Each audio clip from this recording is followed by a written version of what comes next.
We're using a 3-frame extractor. These frequently can be rented from a bee supply place locally. You may have a store that sells beekeeping equipment or a beekeeping supply store, and they normally have extractors there that people can borrow, rent.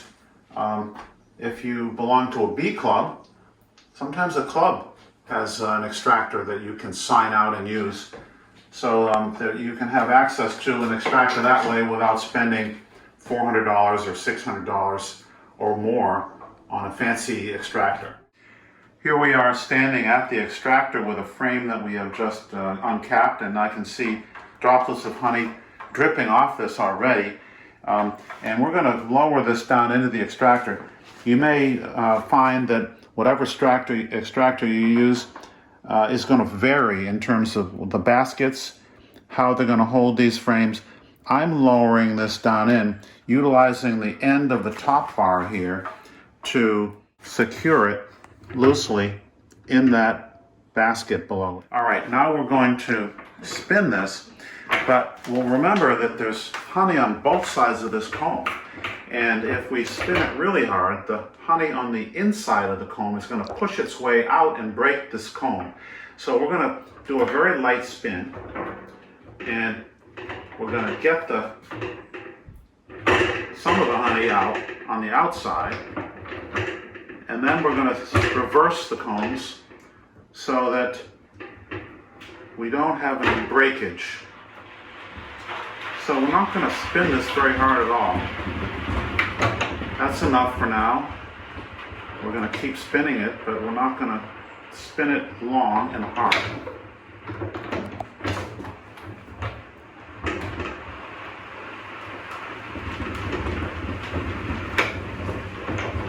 We can see little droplets of honey being splattered on the inside of this tub.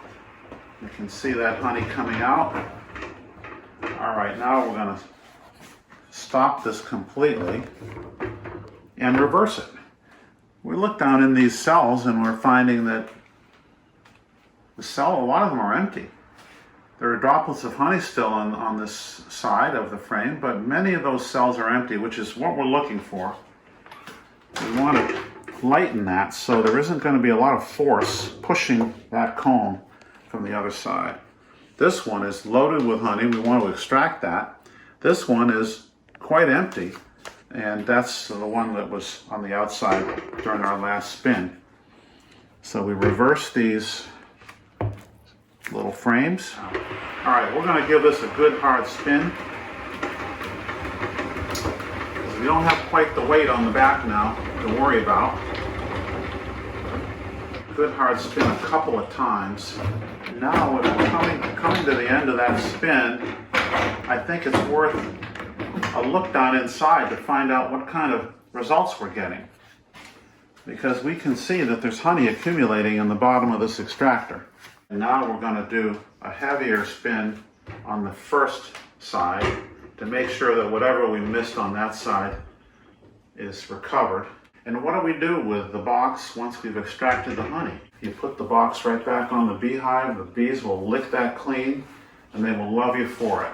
And then remove that box the same way you took it off in the first place, with a fume board and a brush.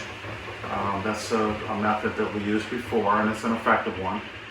And then make sure that you store that box in a way that the pests, the wax moths, don't come and eat that comb on you and create a lot of damage.